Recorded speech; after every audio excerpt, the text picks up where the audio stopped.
Bertasawuf itu mesti bertiqah atau apa hubungan tarikat dengan tasawuf itu, Ustaz? Silahkan, tafadhol, Ustaz. Bismillahirrahmanirrahim. Assalamualaikum warahmatullahi wabarakatuh. Ada mutiara di dalam lautan. Mutiara itu berada di dalam kerang, terang benderang. Tidak mungkin bisa mengambil mutiara itu kalau tidak naik sampan. Sampannya itu adalah syariat. Lalu kemudian dia mesti berenang. Berenangnya itu adalah tariqat. Lalu kemudian laut, ada lautnya. Lautnya itu adalah hakikat. Lalu setelah dia naik sampan, berenang di laut. Kalau berenang di darat, itu buaya darat. Masuk dia ke laut itu, tenggelam dia, basah dia, nampaknya mutiara itu didapatkannya. Maka itulah dia ma'rifat. Tentu dengan proses yang panjang. Ketika Al-Ghazali, Abu Hamid ditanya, apa itu ma'rifat? Kata Imam Al-Ghazali, nurun yaqdhifullahu fi qalbi abdih. Cahaya yang ditembakkan Allah, dipancarkan ke dalam hati seorang hamba. Buah daripada riyadhahnya, buah daripada melawan hawa nafsunya yang zahir dan yang batin. Itulah dia. Lalu kemudian, apapun nama kapalnya, ada kapalnya kebetulan dinakhodai oleh Syah Al-Imam Bahauddin Naqsyabandi. Maka kapal itu namanya kapal Naqsyabandiyah. Kebetulan nakhodanya namanya Al-Imam Abdul Hasan Asy-Syadzili. Nama kapalnya Syadziliyah. Kebetulan nama nakhodanya Al-Imam Abdullah Asy-Syattari. Nama kapal itu Syattariyah.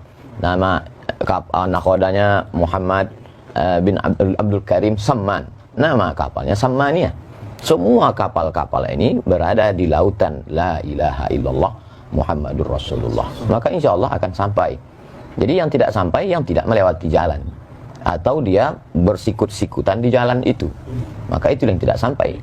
Makanya ketika para masyayikh itu bertemu, maka mereka bertemu karena memang diawali dari, kalau kata Al-Imam Syekhul Islam Zakaria Al-Ansari, kata dia ini adalah ilmun, suatu ilmu, yu'rafu bihi, dengan ilmu ini bisa diketahui ahwali tazkiyatin nafs. Setelah tazkiyatin nafs, tasfiyatil akhlaq. Setelah itu ta'miriz zahir wal batin. Puncaknya adalah linailis sa'adatil abadiyah. Jadi kalau ada orang mengatakan saya tidak bertarekat, langsung saja kita tanya nama dia. Nama kau siapa?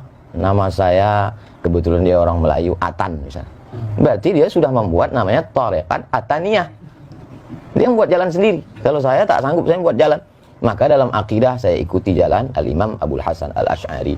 Dalam masalah fiqih saya ikuti jalan Al-Imam Muhammad bin Idris Asy-Syafi'i. Dalam masalah tasfiyatil qalb saya ikuti jalan Al-Imam Bahauddin An-Naqsyabandi. Lebih selamat. Wallahu a'lam. Terima kasih Prof. Abdul Samad atas analogi yang luar biasa tentang tariqah, hakikah dan ma'rifat tadi. Sekarang kita kepada Abuya Dr. Ar-Razi Hasyim, masih turunan tentang pertanyaan tadi. Jadi jika begitu Buya, jadi tariqah itu sesungguhnya apa? Lalu yang kedua, di dalam tariqah itu ada istilah yang kita dengar, yang jamak kita ketahui, yaitu istilah suluk. Nah, kemudian selanjutnya kita juga mendengar ada bai'at terhadap tariqah tertentu. Nah, ini bagaimana sesungguhnya Buya? Dipersilakan. Izin Syekh Abdul Samad. Betul. Ada kata suluk ya, ada bai'at, tariqah. Tadi sudah sangat gamblang disebutkan tariqah itu jalan. Jadi kalau bahasa saya sederhana, mau jadi dokter tapi nggak kuliah, bisa nggak? Nggak bisa. Nggak bisa. Mau usul kepada Allah tapi tidak bertariqah. Nah, dalam tariqah itu seperti tadi Syekh Abdul Samad mengatakan ada renangnya, ada cara berlayarnya. Cara itu disebut metodologi. Metodologi itu kemudian diturunkan dalam bentuk suluk. Kemarin masih ingat kita waktu duha kemarin baca kitab Tartibus Suluk. Suluk dalam kitab itu bukan suluk dalam pengertian awam. Pengertian awam suluk itu i'tikaf 10 hari, 40 hari. Enggak, semua thariqah punya metodologi tazkiyatun nafs atau tazkiyatul ahwal atau ma'rifatullah. Metodologinya itu kemudian diturunkan dalam sebutan suluk. Maka suluk artinya menempuh jalan. Mansalaka tariqan. Jadi pasangannya pasti tariqan.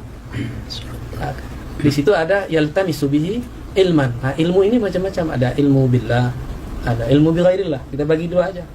Nah, thariqah itu suluk ila thariqillah.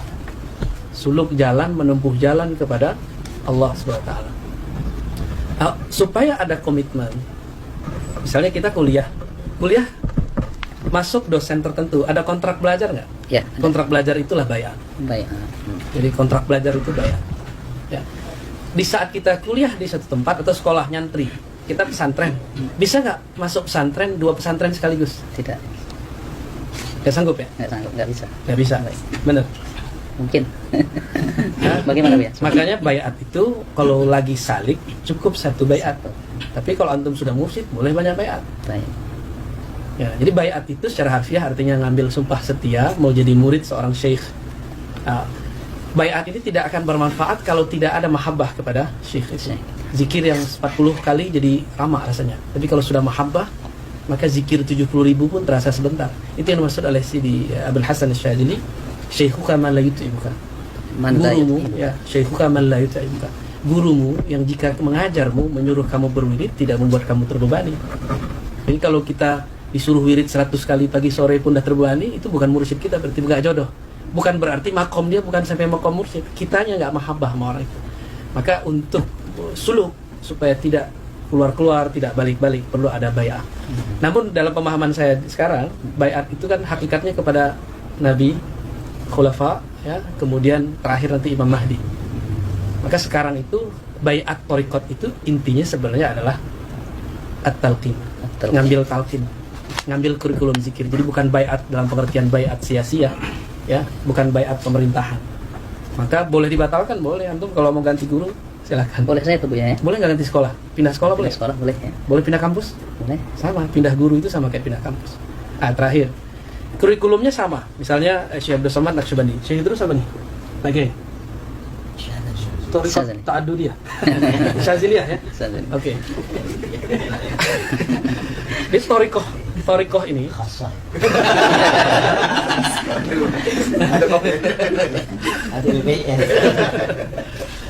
namanya sama.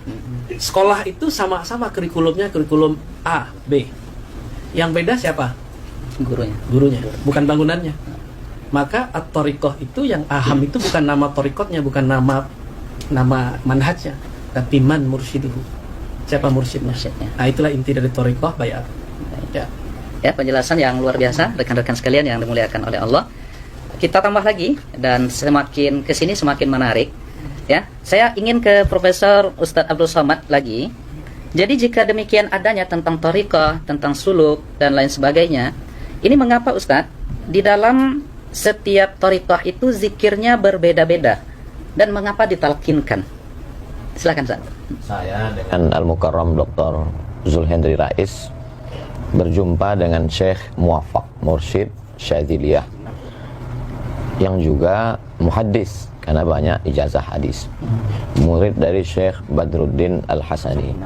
Syekh, kenapa amalan zikir ini, tarekat ini berbeda? Ini kok berbeda? Kata beliau, seorang mursyid Syekh mengambil dari sunnah, dari hadis. Makanya kalau dilihat aurat zikir-zikir mereka itu, kalau dicari nanti di dalam kutubus sunan tetap ketemu. Yang sebagiannya ilham. Tentu zikir kan ada ma'surat, ada ghair ma'sur. Lalu kemudian mana yang menurut dia paling mudah untuk muridnya, atau setelah istikharah dia, atau ilham yang dia peroleh, itulah yang dia susun, dia ajarkan kepada murid-muridnya. Jadi dalam hal ini saya mengutip saja, menukil. Karena saya tidak alim dalam bidang itu, lebih aslam, lebih selamat mengutip. Jadi wirid dalam tarikat ini begini, dalam tarikat ini begini. Ini dalam hal bacaan, dalam hal jumlah dan selainnya. Adapun tentang jalan zikir, dalam hal ini dari pertanyaan-pertanyaan saya ada beberapa perbedaan. Saya tanya kepada Syekh ini tentang jalan zikir. Yang saya maksud jalan zikir itu jalan dia di dalam badan ini waktu berzikir itu. Kata Syekh ini, zikirnya dari Nabi, jalannya itu dari Syekh, dia dapat ilham. Kata Syekh yang satu. Kata Syekh yang satu, enggak, zikirnya dengan jalannya sekalian dari Nabi Sallallahu Alaihi Wasallam. Saya tidak. Yang penting kita biasanya dengan mursyid ini kal mayyit baina man yaghsiluhu, seperti mayat yang dimandikan. Maka tidak terlalu penting tentang itu. karena dia beramal tujuannya adalah dengan ridho itu dia sampai kepada ridho Allah. Jangan beramal untuk meminta sesuatu, tapi beramallah untuk mencari ridho Allah. Karena kalau kau beramal mencari ridho Allah, Allah akan berikan kepada engkau segala sesuatu. Nah, itu yang membuat mereka tidak terlalu mempermasalahkan itu. Saya pun mungkin ketika menanyakan itu mungkin sudah su'ul adab dengan Syekh. Ini apakah zikirnya dengan jalannya, atau zikirnya dari Nabi, jalannya dari Syekh? Apa tadi pertanyaan kedua? Saking banyaknya pertanyaan. Kemudian kenapa ditalkinkan? Kenapa mesti ditalkinkan? Kalau ada orang mempermasalahkan, Abdul Somad sudah talqin tarekat, maka dia sudah bid'ah. Kalau begitu, Anda juga melakukan bid'ah, karena baca Quran itu dengan talqin. Laqana yulaqqinu. Mulaqqin, si syekh, kita mulaqqan. Laqinu mautakum, talqinkanlah orang yang mau mati, la ilaha illallah. Guru mentalqinkan, la ilaha illallah, kata mulut dia. Jalannya begini, kata dia. Maka talqin itu metode pendidikan dalam Islam. Bagaimana kita tahu membaca alif lam mim? Itu kan dari talqin. Kalau dari PDF, alama. Alam nasrah dengan alif lam mim sama tulisannya. Syekh Muhammad Mutawalli Sya'rawi pertama tahfiz Quran kan gitu, dikomplainnya gurunya. Tunjukkannya. Ini alif lam mim. Kenapa di sini bacanya alam? Kenapa di sini alif lam mim? Itu tahu lewat talqin. Belajar hadis pun melalui talqin. Jadi kalau ada orang mempermasalahkan talqin dalam zikir, maka bermasalahlah semua ilmu kita ini. Jadi talaqi, musyafahah itu adalah nama lain dari talqin. Hadis, akidah, kita ini rata-rata kita bertalqin ke guru kita. Maka siapa yang tak bertalqin, berarti dia dapat dari mana? Dari buku. Tahammul wal ada, level yang paling rendah adalah wijadah. Wijadah ketemu. Ketemu di mana? Ketemu di buku, walaupun itu diakui. Tapi dia tetap mesti bersambung. Dalam hal zikir, dia tidak sekedar ilmu, tapi di sana ada mauhibah, di sana ada barokah, di sana ada faid, limpahan. Limpahan-limpahan dari tuan-tuan guru, itulah yang kita harapkan.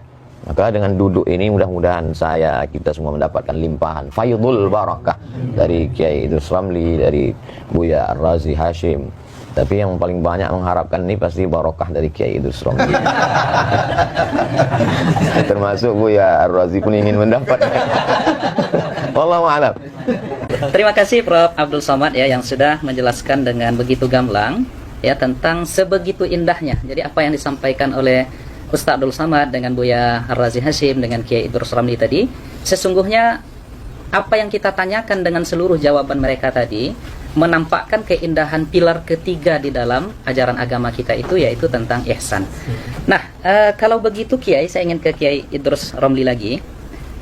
Mengapa ada stigma miring terhadap tasawuf, atau banyak yang menyesatkan tasawuf ini Kiai, dan bahkan dengan tegas mereka katakan sufi itu zindik, kemudian sufi ini adalah orang-orang yang tidak terikat dengan Al-Quran dan Sunnah, dan mereka adalah ahlul bid'ah. Ini mengapa ada stigma dan kesan seperti itu Kiai? Silahkan Kiai. Ya, terima kasih ya. Stigma sebagian orang bahwa tasawuf itu sesat itu kebanyakan karena mereka tidak tahu.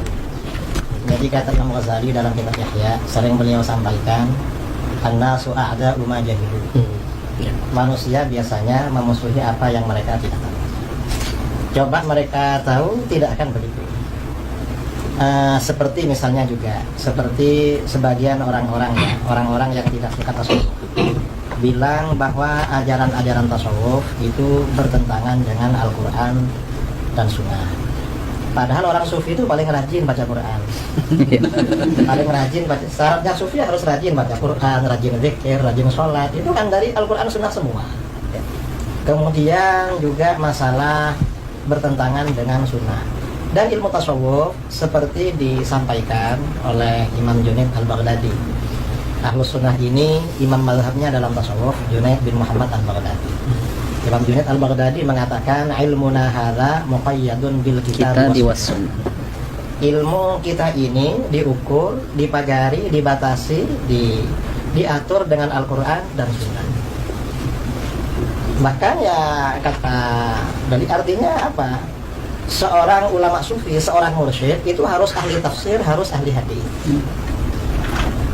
Kalau tidak ahli tafsir, tidak ahli hadis, maka gak bisa menjadi teladan dalam ilmu tasawuf. Itu kata Imam Al-Junaid Al-Baghdadi. Dan para ulama sufi ini dasar-dasarnya kembali pada Al-Quran, pada Alkitab dan Sunnah, lebih dari itu. Karenanya kalau kita membaca biografi para ulama sufi atau biografi para ulama ahli hadis lah, ada kitab biografi ahli hadis seperti kitab Tazkiratul Huffaz karangan Imam Az-Zahabi. Biasanya kalau pakar-pakar hadis, dokter hadis seperti Tuan Guru Ustaz Al-Somad, Tuan Guru UZR ya, ini tahu kalau kitab-kitab itu. Atau ini dokternya hadis Pak? Bukan. Hadas. Akidah. Dokternya di akidah. Ya, Bu ya? Akidah ya? Di akidah. Saya kira ahli hadis ya. Hadisnya di Darus Sunnah ya. Itu banyak kita jumpai para ahli hadis terkemuka itu justru ulama sufi. Baik. Sahih. Banyak para hufat ya. Jadi level tertinggi dalam ilmu hadis itu biasanya kan yang mendapat gelar hafiz, hufat lah. Yang level tertinggi kalau di sekolah mungkin S3, dokternya itu hafid itu. Nah, itu yang sufi itu banyak sekali. Ada misalnya kita kalau baca kitab sering Rawahu Abu Nu'aim. Abu Nu'aim ini orangnya sufi dan beliau menulis biografi para ulama sufi dengan metode ahli hadis yang berjudul kitab Hilyatul Auliya. Hilyatul Auliya. Kitab Hilyah ini bisa dikatakan kitab tasawuf, bisa dikatakan kitab hadis. Bagi muhadis cocok karena memang standarnya mulai dari sanad-sanad, kemudian dari manhaj yang disampaikan itu ahli hadis. Dikatakan kitab tasawuf cocok juga karena dari awal memang pembelaan terhadap ajaran tasawuf. Jadi kitab Hilyatul Auliya. Atau misalnya siapa lagi ya yang ahli hadis seperti Ibnul Arabi, itu juga ahli hadis tapi sufi ahli hadis. Dan masih banyak yang muhaddits yang sufi, yang perawi kitab Sahih Muslim. Sahih Muslim ini sanadnya sampai kepada kita itu melalui ruwat yang sufi. Sufi. Gak ada yang selain sufi. Kalau ilmu tasawuf dibatalkan, Habis semua itu. periwayatan kita terhadap kutubus sittah ini Habis semua itu. putus. Karena ulama sufi memang yang mengemban itu. Kemudian lagi ya, ada yang mengatakan bahwa di kalangan tasawuf itu ada kelompok zindik. Yang zindik itu mungkin itu yang disebut dengan dakhil, oknum. Jadi dia sebenarnya bukan betul-betul sufi, tetapi tasawuf dijadikan kedok untuk menyebarkan kezindikannya. Nah, untuk oknum-oknum seperti ini bukan hanya di kalangan sufi, di kalangan ahli hadis ada juga.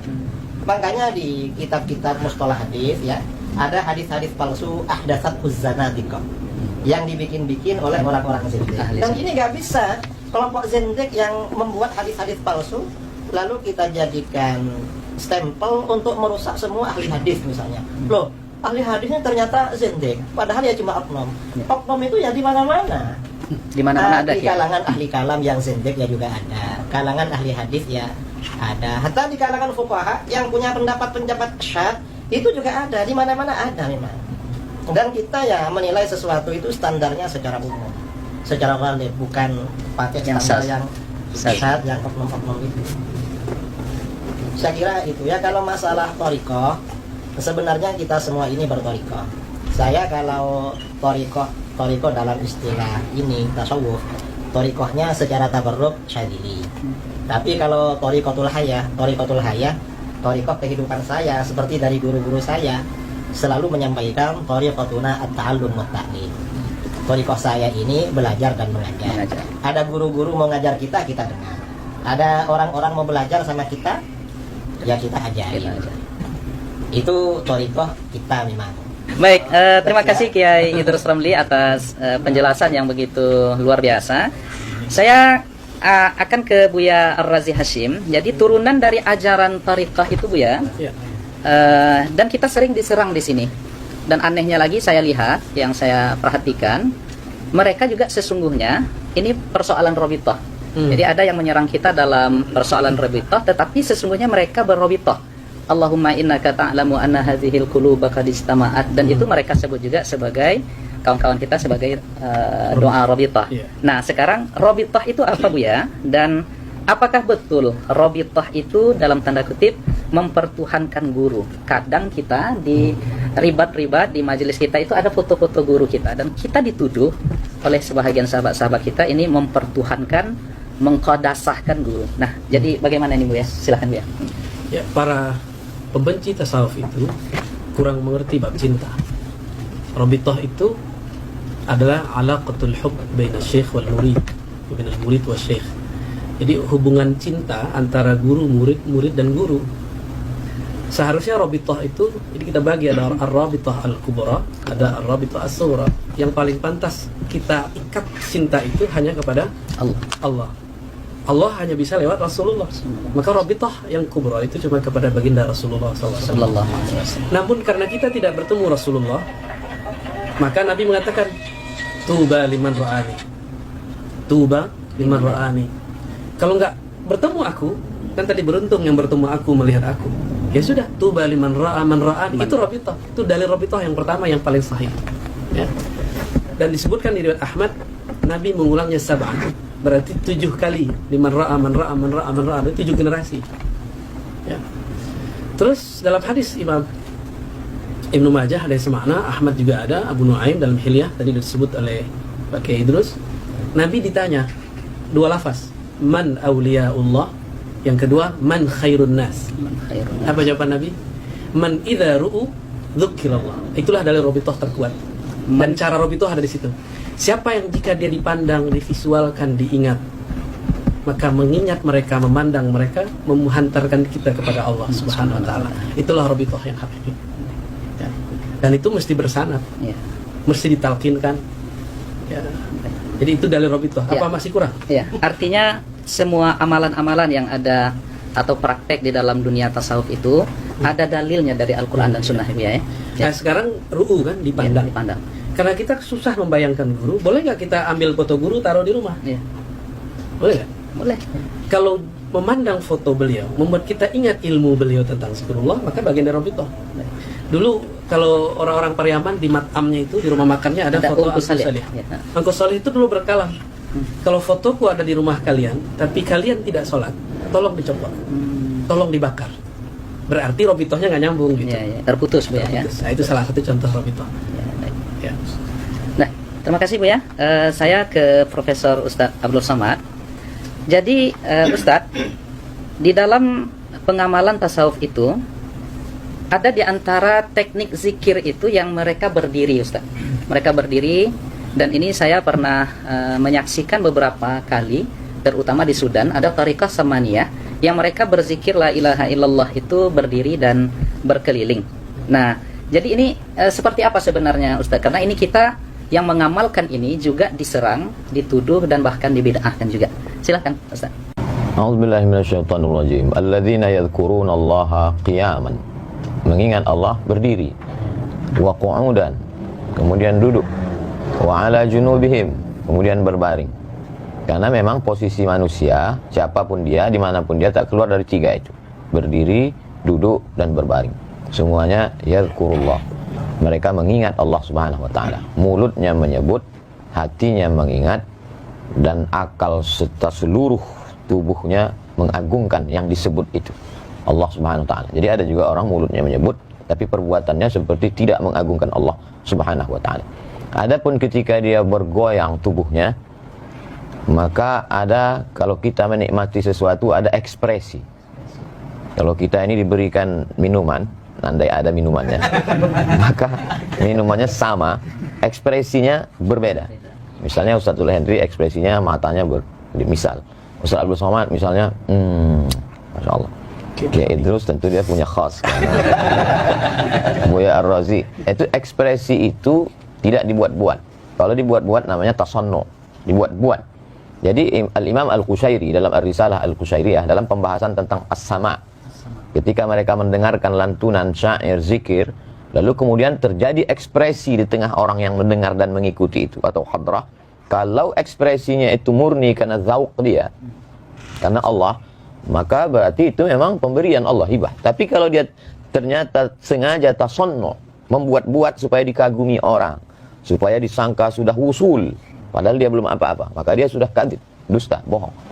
Jadi kalau kita kenal orangnya, kenal saya Ustadz Zulhendri misalnya, saya tahu pendidikannya, saya tahu keilmuannya, saya tahu amalnya, terjadi sesuatu pada dirinya, saya tidak akan tuhmah, saya tidak akan menuduh beliau sudah melakukan tasonnu, membuat-buat. Tapi kalau ada yang jahil, kita sudah tahu, itu kekeliruan adalah ketika menghukum generalisir, diambil sampelnya si jahil tadi, itu secara ilmiah tidak benar. Kita mau meneliti Masjid Ar-Rahman. Apakah masjid ini cukup standar menurut standar Kota Pekanbaru dan Riau? Lalu ketika kita sholat Jumat di sana, pulang, sendal kita hilang. Lalu yang kita ungkap di seminar adalah sendal hilang itu. Itu kita tidak adil. La yajrimannakum syana'anu qaumin ala alla ta'dilu. Jangan karena kebencian kepada pengurusnya, mungkin jadwal khutbah pernah dicoret, lalu membuat kita tidak bersikap adil dan mengambil sampel yang salah itu. Bukankah Goldziher menolak hadis? Dia katakan itu hanya produk abad kedua, hanya karena dia melihat beberapa kekeliruan kecil yang diluruskan oleh Syekh Muhammad Mustafa A'zami. Berarti salah. Jadi kalau ada orang menilai tasawuf salah dari kasuistik tadi, maka sesungguhnya metodologi yang dia pakai sama dengan metodologi Goldziher. Jadi keliru. Jadi dalam hal tentang dia menggoyangkan kepala atau menetes air matanya adalah ekspresi terhadap zauk, cita rasa. Untuk merasakan kopi saja kadang perlu puluhan tahun. Untuk merasakan nikmatnya makanan, pakaian perlu. Bagaimana dengan rasa? Tentu itu melalui proses riyadhah yang panjang. Makanya ketika orang mau mengikut zikir, selalu saya tanya, Ustadz saya mau talqin zikir, kau tinggal di mana? Saya di Rokan Hulu. Oh, pergilah ke Pondok Darussalam. Di sana ada Buya Alaidin yang secara tariqat mu'tabar dan beliau alim Azhari. Oh, saya dari Pelelawan, ada di sana Buya Somad, anak beliau, adik kelas saya Ustadz Zul, imam di Masjid Agung, dan dia alim, faqih. Jadi kita arahkan kekeliruan, kesalahan adalah ketika orang yang baru tobat 2 hari ikut berzikir, diangkat menjadi khalifah, mursyid, lalu itu merusak tasawuf. Karena maka kalau banyak orang bertasawuf, bahkan dosen tasawuf, tapi tidak bertasawuf. Sama seperti di Mesir dulu zaman kami ada namanya Dr. Ala. Dr. Ala itu komentator bola, S3 bola, tapi tak pernah main bola. Itu jadi ketemu ada orang yang beramal tasawuf tapi tidak berilmu. Ada orang berilmu secara teori tapi tak bertasawuf. Beda dengan Mesir. Syekh Dr. Profesor Dr. Ahmad Omar Hashim, rektor waktu kami dulu belajar, itu mursyid dan dia mensyarah Sahih Bukhari, alim. Nah itu jadi perlu, alhamdulillah hari ini para kiai, para buya, para orang alim bertasawuf. Inilah yang akan meluruskan tasawuf. Wallahu a'lam. Terima kasih Prof. Abdul Somad yang semakin luar biasa penjelasan-penjelasan dari semua narasumber Tuan Guru kita. Jadi saya tertarik kembali menanyakan ini langsung ke Buya Ar-Razi Hashim.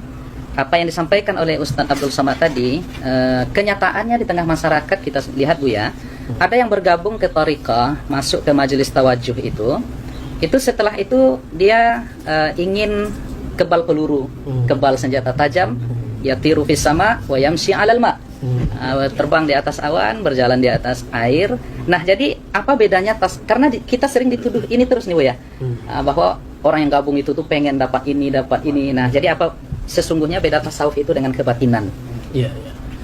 Al-Imam Abu Hamid Al-Ghazali pun nulis kitab tentang Fadaih Al-Batiniyah. Fadaih Al-Batiniyah. Batiniyah ini cabang dari Syiah Ismailiyah yang terputus, yang kemudian berkembang lama di Mesir juga ya. Dan justru mereka yang bikin Al-Azhar tempat antum kuliah itu. Kemudian oleh Salahuddin Al-Ayyubi, murid Syekh Abdul Qadir Al-Jilani, itu di tajdid, direvisinya. Apakah tasawuf itu membuat orang sakti? Itu kali pertanyaannya. Enggak, tasawuf itu mendekat kepada yang maha sakti. Apakah tasawuf bikin kebal? Bukan, tasawuf itu biar antum kebal neraka nanti. Ketika ada hadis Bismillahirrahmanirrahim la yadurru ma'asmihi syai'un fil ardi wala fis sama', ya. Itu hadis kan dipakai kan untuk silat, debus. Itu boleh. Minta burhan namanya, minta bukti. Ya Allah, kalau memang betul doa ini tembus ke badan, maka tidak ada lagi mudarat langit dan bumi. Tapi jangan sering-sering. Maka lakukan sesekali aja kayak Nabi Ibrahim. Lihat tumainna qalbi. Boleh sesekali. Itu mau diajarin. Belum makamnya, Bu ya. Bukan orang SMA aja bisa, masuk dokter Bisa ya? bisa. Ya, berarti kurang yakin kalau sama anak SMA ya. Belum berani. Ini Baik. kurang berani, kurang sujaah. Itu biar kayak Idrus nanti. Jadi at-tasawuf itu at-taqarrub ilallah, yang maha sakti, mendekatkan diri kepada yang maha sakti, bukan menjadi sakti. Karena iblis itu sakti, tapi nggak dekat kepada Allah. Jadi nggak ada urusan kita Ya, mau nggak ada yatiru alal hawa. Kalau itu hawa, burung setiap hari terbang. Ya. Apakah dia sakti? Ya. Apakah dia jadi sufi? Tidak juga ya. Ya, yang jalan di atas air emang ada. Itu kungfu aja, kungfu Baik. hustle. Ya. Jadi beda antara tasawuf dengan kebatinan. Beda, Ya, Bu, ya. beda. Baik. Nah, lalu saya ingin ke Kiai Idrus. Dari itu Kiai, kita juga sering dituduh dan dikatakan bahwa tasawuf dan orang-orang tariqah itu, atau mungkin tasawuf itu berasal dari ajaran Syiah. Dan ini ya beredar di media sosial, di ceramah-ceramah beberapa ustadz. Nah, ini bagaimana nih Kiai, silakan. Memang ada kelompok-kelompok yang sering menuduh kita seperti tasawuf katanya dari Syiah, lalu maulid juga awalnya dari Syiah. Ya itu ya hanya tuduhan saja. Dan Syiah juga suka mengklaim, Syiah juga mengklaim bahwa semua disiplin keilmuan dalam Islam yang mengawali dulu Syiah. Usul fikih katanya pertama kali dari Imam Ja'far Shadiq. Terus tafsir ya juga begitu. Semuanya dari Syiah. Nggak ada sama sekali selain Syiah. Padahal dalam sejarah peradaban Islam, Syiah itu selalu tertinggal dari mazhab-mazhab yang ada di dalam Sunni, misalnya mazhabul arba'ah. Contoh ya, kita kembali pada tafsir Al-Quran. Setelah mazhabul arba'ah, Hanafi, Maliki, Syafi'i, Hambali, masing-masing punya disiplin kitab ahkamul Quran. Beberapa ratus tahun kemudian Syiah baru ngarang. Lambat peradabannya, tapi ya Syiah mengklaim. Dan ini kelompok yang nggak suka dengan kita anti Syiah sebenarnya. Kadang percaya sama Syiah. Anti Syiah, tetapi berita dari Syiah mereka terima. Gitu. Mereka terima. Ya, karena mengapa? Ya karena mereka agak suka aja sama kita sebenarnya. Itu aja. Jadi dibilang dari Syiah. Ada lagi yang lebih parah dari itu. Apa tasawuf itu katanya dari Yahudi. Ada yang bilang tasawuf itu katanya dari Hindu, dari mana. Itu lebih parah lagi, tuduhan-tuduhan seperti itu. Padahal ya enggak. Coba kita baca di Muqaddimah Hilyatul Auliya. Hilyatul Auliya, Imam Abu Nu'aim menulis kitab Hilyatul Auliya itu kan untuk menjelaskan kalau tasawuf itu tidak identik dengan kebatinan. Tasawuf itu tidak identik dengan inhilal minasyariah, melepaskan diri dari ajaran syariat. Tidak. Tasawuf itu tidak identik dengan aliran-aliran di luar Ahlus Sunnah, tidak. Karenanya beliau menjelaskan di dalam kitab Hilyatul Auliya itu. Jadi kalau itu dibilang dari Syiah ya Tidak tepat. tidak tepat sama sekali. Dan semuanya memang Syiahnya mengakui, lalu yang ini percaya. Percaya aja. Padahal ya tasawuf ini ya dari Islam itu sendiri, dari Al-Quran, dari hadis. Kalau kita mempelajari tasawuf, misalnya kitab Ihya karangan Imam Al-Ghazali. Kitab Ihya ini kajian utama di pondok-pondok, termasuk kurikulum wajib. Kalau tidak mengajarkan kitab Ihya berarti pondoknya najis. Karena itu syaratnya pondok itu harus ada kitab Ihya. Coba baca di kitab Ihya. Hampir semua bab di kitab Ihya itu dalilnya qala Allah Ta'ala. Lalu setelah itu wa amal ahadits. Setelah itu amal athar. Enggak ada pernyataan misalnya qala Syiah. Enggak ada begitu. Atau qala al-Batiniyah. Qala al-Hunud, orang Hindu. Enggak ada begitu. Semuanya Al-Qur'an hadis. Kalau kita pelajari itu di kitab Ihya itu sangat lengkap. Tidak perlu membuka syarah. Di Ihya lengkap sekali. Semua persoalan dalilnya Al-Quran, Sunnah. hadis, asar ulama salaf. Ada semua. Saya dari tadi disuruh jawab tuduhan-tuduhan terus. Moderator ya. Karena memang Kiai Idrus ini selama ini kita perhatikan menangkis syubhat itu beliau Masya Allah, maka kita arahkan kepada beliau. Baik. Baik, terima kasih Kiai. Saya ingin kembali ke Prof. Ustadz Abdul Somad, sebagaimana yang diuraikan di awal oleh Kiai Idrus Ramli tadi, tariqatuna hadhihi muqayyadatun bil kitabi was sunnah. Jadi tidak ada di dalam pengamalan tasawuf, di dalam kehidupan orang-orang sufi itu yang inhilal minas syariah, yang melenceng dari aturan syariah. Nah, sekarang kita dituduh Ustadz, ya, katanya seorang sufi apabila telah yakin sampai makrifat, ya itu bahasa mereka, itu diperbolehkan meninggalkan kewajiban-kewajiban syariat. Apa benar begitu, Ustaz? Mohon pencerahan. Ada seorang wali Allah, dia punya murid-murid. Murid itu pun diambil dari bahasa tasawuf. Arada yuridu, murid, orang yang punya keinginan yang kuat. Begitulah kuatnya pengaruh tasawuf di Indonesia. Sampai yang tidak ikut tasawuf pun disebut juga murid. Jadi bagi yang tidak suka tasawuf itu susah sekali. Nanti di sekolahnya tidak boleh pakai murid. Bid'ah. Nah itu. Lalu kemudian murid-murid ini dia bawa ke majelis yang dikatakan wali tadi. Dia sedang berada di dalam masjid, sedang berzikir.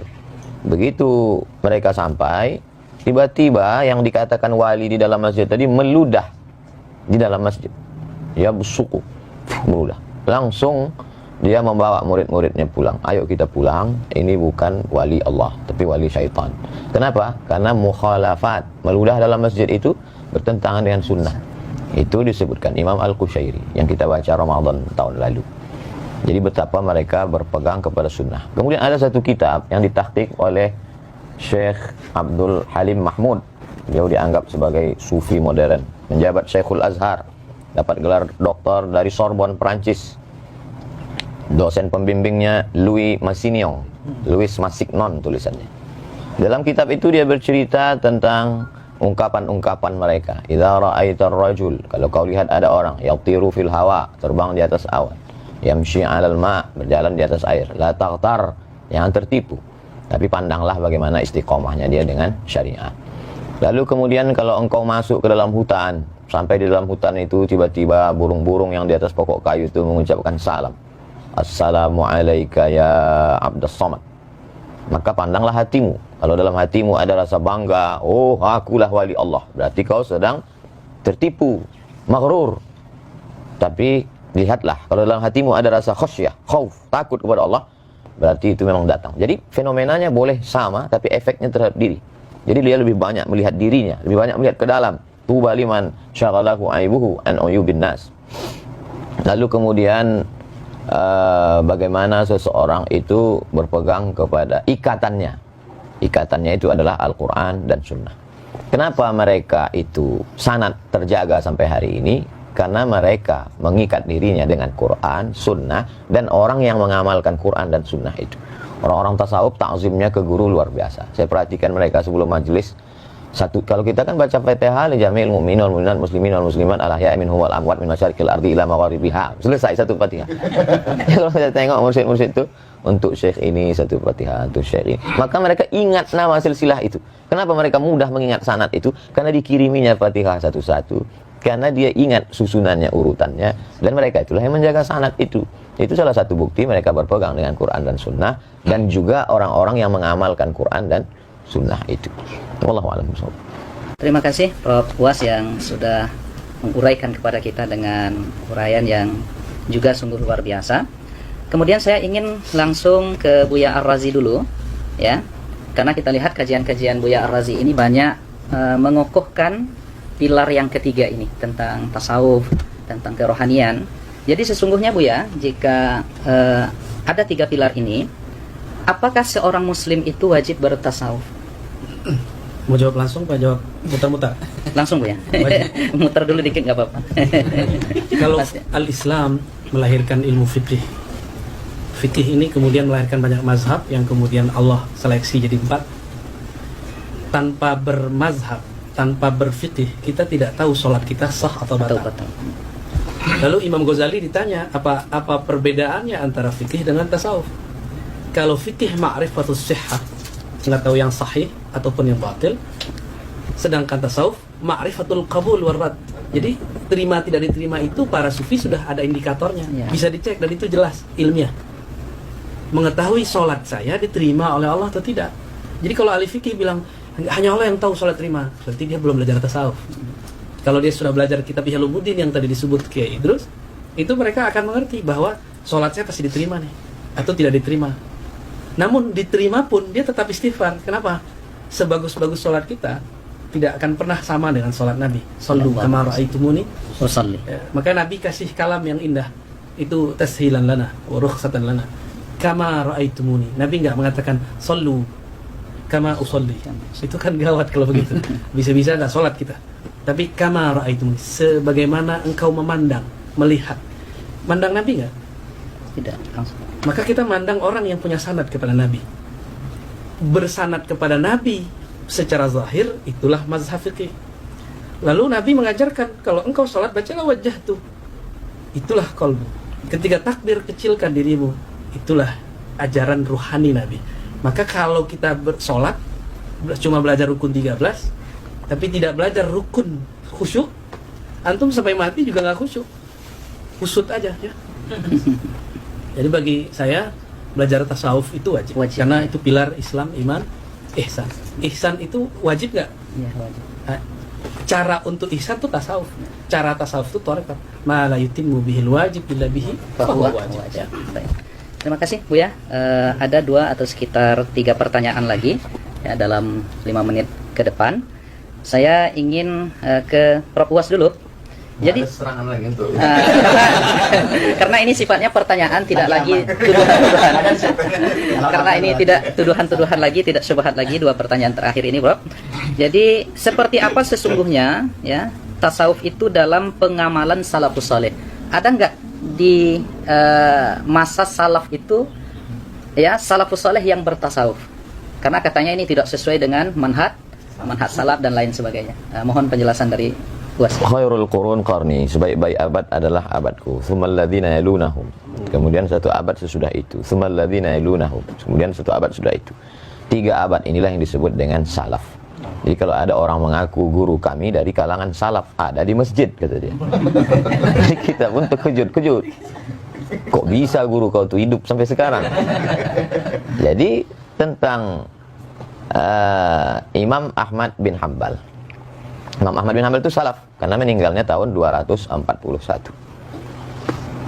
Datanglah seorang perempuan bertanya ke Imam Ahmad bin Hanbal, apa hukumnya menjual kain tenun? Kain ini ditenun malam, ketika itu lewat tentara, bawa lampu, bawa terang, pas lagi terang itu dia nenun. Pas tentara lewat gelap, pas lewat lagi terang tenun. Apa hukum menjual kain ini? Terus Imam Ahmad bin Hanbal nanya, Imam Ahmad tidak langsung jawab, dia tanya, kamu siapa? Saya adiknya Bishri Al-Hafi. Bishri Al-Hafi sufi. Itulah dalil bahwa salaf itu bertasawuf. Karena Bishri Al-Hafi sufi. Kata Imam Ahmad bin Hanbal, inilah warak yang tingkat tinggi, karena orang hanya menjaga dari yang haram. Kalau sekedar lampu, apalah bahayanya. Tapi dia takut itu menjadi hijab antara dia dengan Allah Subhanahu wa taala. Lalu kemudian imam paling tua di antara 4 mazhab, Imam Abu Hanifah, Imam Hanafi, pernah berdiri tegak kena panas. Lalu kemudian ditanya, Imam Hanafi kenapa tidak berlindung di bawah pohon kayu itu? Kata Imam Hanafi, orang yang punya pokok kayu itu minjam duit ke saya.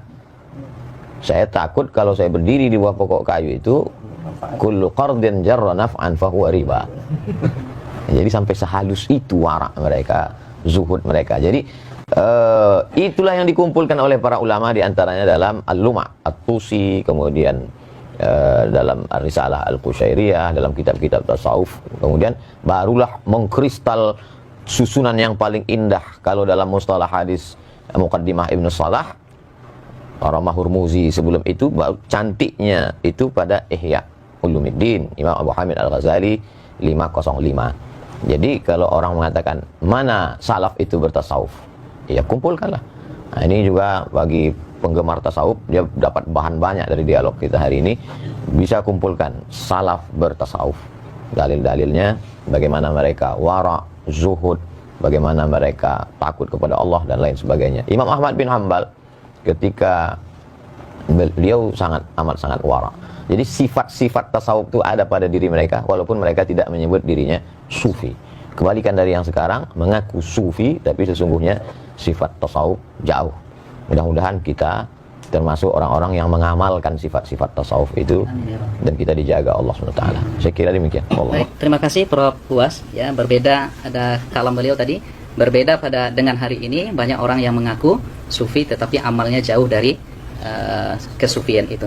Cuma ada yang Ustadz Mawardi dulu mendefinisikan sufi ini, Ustadz, mungkin yang Ustadz sebut tadi adalah sufi yang suka piti. Ada lagi Ustadz Mawardi dulu juga suka film katanya. Nah, jadi yang orang-orang yang Ustadz sebut tadi mungkin sufi yang ke arah situ barangkali. Dakhil. Baik. Terakhir kami arahkan pertanyaannya sebelum nanti closing statement dari Kiai Idrus. Ya, ini ke Buya Ar-Razi Hashim. Saya tertarik menanyakan ini Buya, bahwa kawan-kawan kita, asatis-asatis yang mungkin berbeda cara pandangnya dengan kita, itu menilai tasawuf dengan penilaian yang negatif.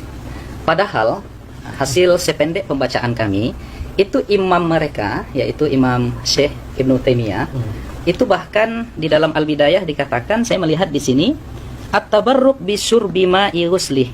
Jadi bahkan Imam Ibnu Katsir mencatat ketika beliau meninggal, itu air pemandiannya itu diminum oleh murid-muridnya.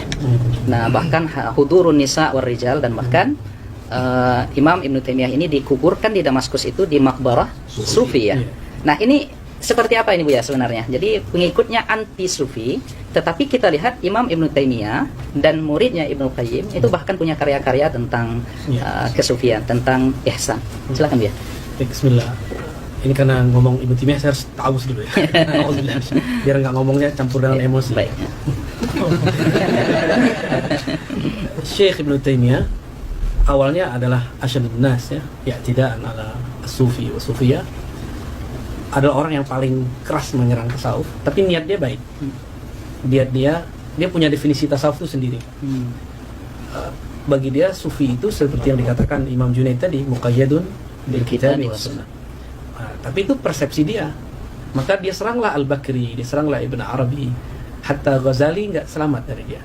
Hatta Al-Qushairi itu pun dihantam. Yang paling lucu yang dari kalangan Hanabilah yang menulis kitab Manazilus Sa'irin, Al-Imam Al-Harawi, yang gelarnya juga Syekhul Islam, itu juga dikritisi oleh dia. Jadi Ibnu Taimiyah ini memang jiwa-jiwanya kalau sama orang Asy'ariyah sekarang ya ini jiwa rudutnya tinggi ya. Sehingga kalamnya betul-betul sangat fasih. Kata Az-Zahabi, jika dia yarud ala syai' ka'anna kulla kitabin baina 'ainaihi. Seakan semua kitab yang dia serang itu sudah hafal semua. Cerdas, secara ibarah ya. Jadi dia cerdas secara memorize, bukan cerdas secara analyze. Ya. Ibn Taimiyah tahun 709 itu pernah berdialog dengan Al-Imam Arif Billah bin Athaillah Iskandari. Kita pernah bahas itu kemarin ya. Di situ terjadi dialog. Sebenarnya Ibn Athaillah sedang yunsih, memberikan nasihat yang tulus kepadanya. Tapi dipahami oleh Zahabi Ibnu Katsir sebagai syadidan ala Syekhul Islam, orang yang keras kepada Syekhul Islam. Memang begitu. Jadi dari dulu antum kalau mau menjawab tuduhan salafi dianggap kita memfitnah. Kalau kita mengkritisi mereka itu dianggap apa? Nyebarin syubhat ya. Menjadi syubhat yang menyambar-nyambar. Syekh Ibnu Taimiyah ini diabadikan sanad thariqatnya oleh Syekh Muhammad Hafiz At-Tijani dalam beberapa makalah sanad ya. Oh, jadi beliau ini punya sanad thariqat. Dan itu kasih di Abdul Qadir Jilani. Jarak beliau dengan Al-Imam Ibn Tijani, Abdul Qadir Jilani. Abdul Jilani itu cuma 2 orang. Beliau berguru kepada, seingat saya namanya Abu Muhammad, kemudian dari Ibn Qudamah langsung daripada Syekh Abdul Qadir Jilani. Jadi Ibn Qudamah itu datang dengan Ibnu Jauzi ke Baghdad 40 hari sebelum wafat Syekh Abdul Qadir Jilani. Hari ke-40 dia wafat, suluk mereka selesai. 40 hari mereka. 40 maka Imam Ibnu Jauzi mengerti isi Ihya. Ibnu Qudamah pun kemudian menulis tentang bab Tazkiyatun Nufus dalam beberapa risalahnya. Ibn Taimiyah nyambung kepada Syekh Abdul Qadir Jilani. Maka dalam Majmu' Fatawa ada 2 jilid, beliau menyebut Syekh Abdul Qadir dengan Sidi Syekh. Terjemahannya apa? Tuan guru. Dan itu istilah tasawuf ya, Tuan Syekh. Ya, Tuan Syekh Abdul Qadir Jilani dan ada Abuya. Sidi. Ada tambahan belakangnya, Qaddasallahu sirra. Dan yang paling ajib dalam Madarijus Salikin yang 1 jilid tebal itu, Ibnu Qayyim yang menulis memori dia dengan Ibnu Taimiyah dalam syarah-syarahnya, Begitu juga Al-Wabilus Thayyib, dia menyebut Ibnu Taimiyah dengan qaddasallahu Sirra. sirra. Berarti dia sudah mentakdis gurunya sebagai seorang wali, karena qaddasallahu sirra itu cuma wali. Mursyidnya belum boleh. Kalau belum wali ya. Kalau antum wali murid.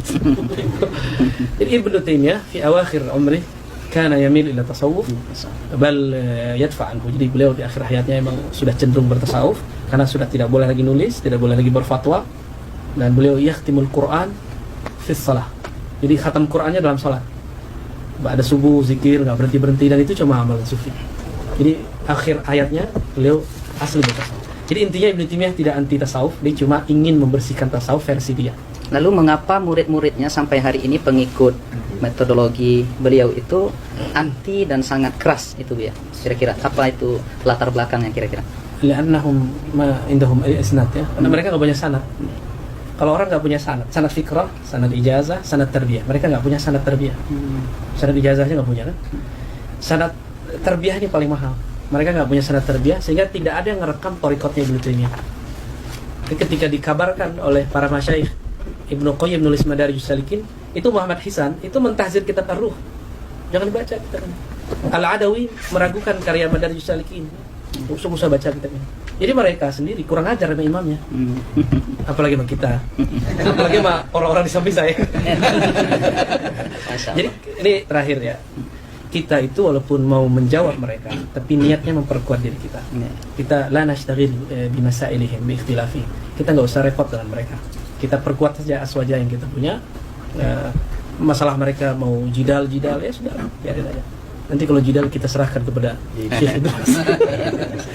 Baik. Baik, terima kasih Buya Razi Hashim ya dengan segala informasi berharga yang beliau sampaikan kepada kita tentang sisi lain dari Al-Imam atau Syekh Ibnu Taimiyah. Kita masih menyebutnya imam, kita masih menyebutnya syekh, sebagaimana disampaikan oleh Buya tadi.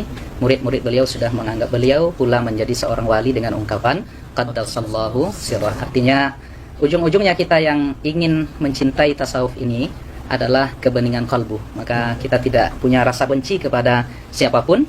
Artinya ketika ada yang menuduh kita, tentu kita berhak untuk memberikan hak jawab. Itu aja barangkali ya, Prof. Was. Nah, terakhir kita minta closing statement dari Kiai Idrus Ramli, karena tadi pertanyaan-pertanyaannya memang yang sifatnya rudud harus diberikan kepada beliau dan sudah habis ya tentang rudud itu. Maka untuk closing statement kita berikan dalam waktu barangkali 3 menit kepada Kiai Idrus Ramli hafizahullah taala. Silakan Kiai. Hafizahullah, bukan hafizahullah. Hafizahullah taala. Sengaja tadi disebut itu mau memancing Kiai. Apa komentar? Silakan Kiai, tafadhol. Terima kasih ya. Jadi saudara-saudara kaum muslimin dimanapun Anda berada, dari tadi kita menikmati sajian tentang ilmu tasawuf yang disampaikan oleh ini dua tuan guru yang sangat viral sekarang ini. Setelah saya gitu.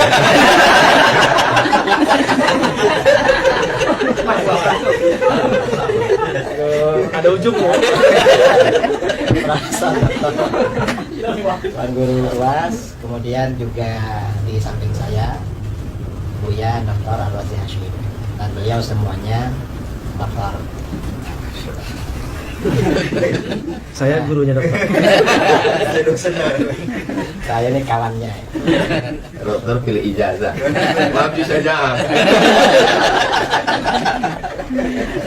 Bahwa ajaran tasawuf itu adalah ajaran Islam yang murni dan sumbernya dari Al-Quran, hadis, serta pengamalan generasi salaf sejak para sahabat dan generasi berikutnya. Itu ajaran tasawuf. Dan tasawuf ini merupakan satu di antara 3 pilar dalam Islam yang tidak dapat terpisahkan. Kalau di dalam hadis yang terkenal dengan hadis Jibril, ada iman, ada Islam, ada ihsan. Iman ini kemudian di dalam agama kita ini diterangkan oleh para ulama dalam ilmu akidah, ilmu tauhid. Kemudian Islam kemudian menjelma menjadi ilmu fikih, dan ihsan menjelma menjadi ilmu tasawuf atau ilmu akhlak. Kalau tasawuf ini tidak ada, berarti terdapat kekurangan dalam diri seorang muslim, karena salah satu pilarnya tidak lengkap. Ini masalah tasawuf. Dan tasawuf ini bukan teori, tetapi lebih pada pengamalan. Karenanya para ulama ketika mendefinisikan tasawuf, definisinya beda-beda. Karena yang mereka definisikan itu sesuai dengan ahwal atau apa yang dicapai, yang dirasakan oleh masing-masing. Karena memang tasawuf itu lebih pada pengamalan daripada teori. Karena itu kaum muslimin ya dimanapun berada, ya tidak perlu meragukan terhadap keabsahan ilmu tasawuf. Dan tersebarnya Islam di negara kita adalah karena jeripayah para ulama sufi. Para ulama sufi lah yang menyebarkan Islam di wilayah Nusantara. Sehingga kita, mayoritas bangsa kita, mungkin 90% bangsa kita muslim, itu semua atas jasa-jasa para ulama sufi. Kita bersyukur kepada Allah Subhanahu wa taala, cinta kepada para ulama sufi. Kalau Al-Fakir sendiri, Al-Fakir yang bukan sufi. Bukan sufi dalam arti yang diterangkan dalam ilmu tasawuf. Kalau seperti kita ini mungkin muhibbin. Kita ini menjadi penggemar, ya, menjadi penggemar pecinta kaum sufi, itu sudah bagus sekali. Kalau kita ini menjadi sufi betulan seperti para ulama sufi yang dulu-dulu, mungkin ya bukan makomnya. Kita ini hanya makom pencinta sufi. Saya kira seperti itu. Dan saudara-saudara gak perlu ragu-ragu dengan kebenaran tasawuf. Kalau ada orang-orang yang tidak suka dengan tasawuf, menuduh-nuduh atau bilang sesat, bilang apa, itu gak perlu didengar. Karena mereka yang jelas mereka tidak masuk dalam dunia tasawuf dan bukan orang-orang sufi. Saya kira itu dari saya, mungkin mewakili dari 3 narasumber, saya dan 2 kawan ini ya, termasuk mewakili diri sendiri. Idrus dilawan. Saya kira itu dari saya. Kurang lebihnya mohon maaf. Assalamualaikum warahmatullahi Waalaikumsalam warahmatullahi wabarakatuh. Masya Allah, rekan-rekan sekalian, para asatis, para hadirin hadirat yang dimuliakan oleh Allah, keterangan-keterangan, penjelasan dan uraian yang disampaikan oleh ketiga pendekar aswaja ini luar biasa. Saya tidak akan menyimpulkan apapun yang mereka sampaikan, tetapi sebagai penutup dari moderator, saya teringat dan diingatkan oleh beberapa kawan tadi. Dulu ada 3 orang Asy'ariyah sezaman. Yang pertama namanya adalah Al-Imam Ibnul Baqillani.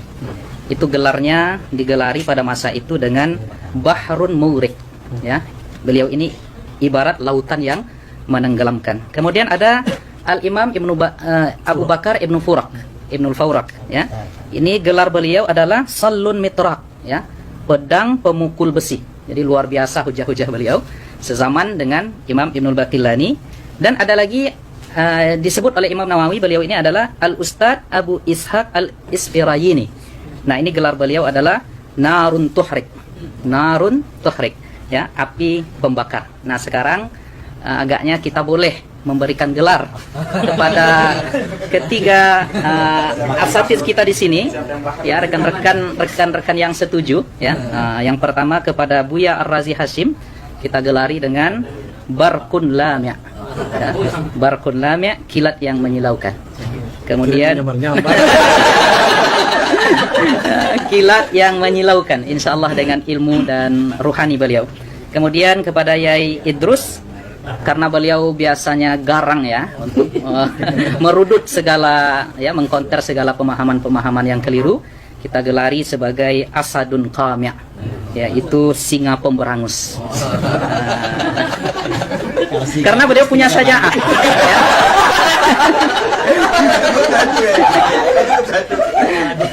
Karena beliau punya syaja'ah, Yai Idrus punya syaja'ah yang mungkin belum diamalkan oleh Prof Uwas dan Buya. Maka cocok kita sebut sebagai Asadun Qami'. Kemudian terakhir kepada Uwas kita berikan gelar Saifun Qati', pedang tajam. Luar biasa ya anekdot para alim ulama kita ini yang ya sesungguhnya bercanda tetapi ada hikmah-hikmah yang luar biasa dari jawaban-jawaban mereka. Kita bermohon kepada Allah Subhanahu wa taala, semoga Allah kumpulkan kita dengan Sayyiduna Muhammad sallallahu alaihi wasallam di surganya dan diberikan nikmatnya pandangan kepada Allah Subhanahu wa taala kelak di surga, kita mendapatkan ridha darinya. Dan tentunya kita yang berkumpul di sini dan siapapun yang melihat video ini mudah-mudahan diberikan kasih sayang oleh Allah Subhanahu wa taala, dan kita ungkapkan ya kepada mereka dan kepada yang hadir semuanya bahwa kita mencintai mereka karena Allah Subhanahu wa taala. Demikian acara kita, diskusi kita pada pagi ini yang mengumpulkan 3 pendekar aswaja, yang mudah-mudahan ini memberikan pemahaman yang baik kepada seluruh yang mendengarkan. Dan banyak maaf dari kami yang membawa acara ini. Kita tutup dengan doa kafaratul majelis. Subhanallah wa bihamdika asyhadu an la ilaha illa anta astaghfiruka wa atubu ilaik. Wa barakallahu fikum. Semoga Allah jaga kita semuanya. Wassalamualaikum warahmatullahi taala wabarakatuh.